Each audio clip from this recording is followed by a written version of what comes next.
ఏలూరులో అంగన్వాడీలు పెద్ద ఎత్తున ఆందోళనకు దిగారు. ఉమ్మడి పశ్చిమ గోదావరి జిల్లా వ్యాప్తంగా ఎమ్మెల్యే కార్యాలయాలు ఇళ్లను ముట్టడించారు. దీంతో ఎమ్మెల్యేల ఇళ్ల వద్ద పోలీసులు భారీగా మోహరించారు. ఎమ్మెల్యేల ఇంటి లోపలికి వెళ్లకుండా అంగన్వాడీలను పోలీసులు అడ్డుకున్నారు. ఏలూరులో మాజీ డిప్యూటీ సీఎం ఆళ్ల నాని ఇంటి వద్ద పోలీసులకు అంగన్వాడీలకు మధ్య వాగ్వాదం చోటు చేసుకుంది. డిమాండ్లు పరిష్కరించే వరకు వెనక్కి తగ్గేది లేదని అంగన్వాడీలు తేల్చి చెప్తున్నారు.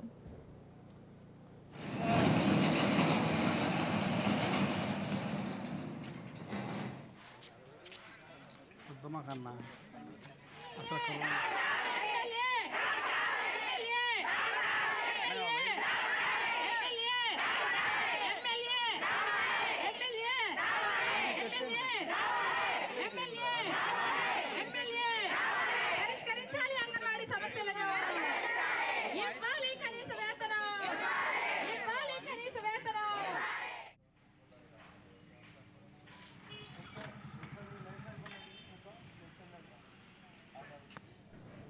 ఇక ఏలూరులో అంగన్వాడీలు పెద్ద ఎత్తున ఆందోళనకు దిగారు. ఉమ్మడి పశ్చిమ గోదావరి జిల్లా వ్యాప్తంగా ఎమ్మెల్యే కార్యాలయాలు ఇళ్లను ముట్టడించారు. దీంతో ఎమ్మెల్యేలు ఇళ్ల వద్ద పోలీసులు భారీగా మోహరించారు. ఎమ్మెల్యేల ఇంటి లోపలికి వెళ్లకుండా అంగన్వాడీలను పోలీసులు అడ్డుకున్నారు. ఏలూరులో మాజీ డిప్యూటీ సీఎం ఆళ్ల నాని ఇంటి వద్ద పోలీసులకు అంగన్వాడీలకు మధ్య వాగ్వాదం చోటు చేసుకుంది. రైట్, ఇక ఓవరాల్ గా దీనికి సంబంధించి మరింత సమాచారం మా ప్రతినిధి మురళి అందిస్తారు. మురళి, చెప్పండి, ఇక ఏలూరు జిల్లా వ్యాప్తంగా అంగన్వాడీల ధర్నా ఎలా జరుగుతోంది? ఇక చూసుకుంటే ఆళ్ల నాని ఇంటిని కూడా ధర్నా చేసిన సమయంలో వాళ్ళకి గొడవలు కూడా జరిగినట్లు తెలుస్తుంది. దీనికి సంబంధించి డీటెయిల్స్ ఏంటి?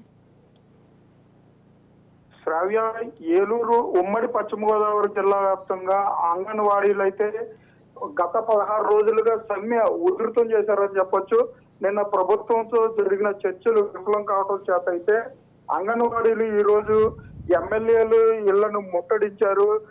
రేపు దశల వారీగా 3వ తారీఖున కలెక్టరేట్లను ముట్టడిస్తాము, మా న్యాయమైన కోరికలు తీర్చే వరకు కూడా అంగన్వాడీలు దశల వారీగా సమ్మె చేసైనా సరే న్యాయమైన కోరికలు తీర్చుకునే విధంగా పోరాడతామని చెప్పి అంగన్వాడీలు స్పష్టం చేస్తున్న పరిస్థితులు అయితే ఉన్నాయి. ఈ రోజు ఉమ్మడి పశ్చిమ గోదావరి జిల్లా వ్యాప్తంగా ఉన్న ఎమ్మెల్యేల ఇంటి వద్ద అయితే అంగన్వాడీ హెల్పర్లు, అంగన్వాడీ టీచర్స్ అందరూ కూడా ఎమ్మెల్యేలు ఇళ్లను ముట్టడించారు. అదే సమయంలో పోలీసులు భారీగా ఎమ్మెల్యే ఇంట్ల వద్ద పహారా కాసి అంగన్వాడీలు టీచర్స్, అంగన్వాడీ హెల్పర్స్ కూడా ఇళ్ల వద్దకు లోపలికి వెళ్లకుండా అయితే అడ్డుకున్న పరిస్థితులు అయితే ఉన్నాయి. ఏలూరుకు సంబంధించి మాజీ డిప్యూటీ సీఎం ఆళ్ల నాని ఇంటి వద్ద అయితే ఉద్రిక్తత పరిస్థితులు నెలకొన్నాయని చెప్పొచ్చు. అంగన్వాడీలు అందరూ కూడా ఒక్కసారిగా ఎమ్మెల్యే ఆళ్ల నాని ఇంటి వద్దకు వచ్చి ధర్నా చేస్తున్న సమయంలో అయితే పోలీసులకు అంగన్వాడీలకు కూడా స్వల్ప ఘర్షణలు కూడా జరిగింది.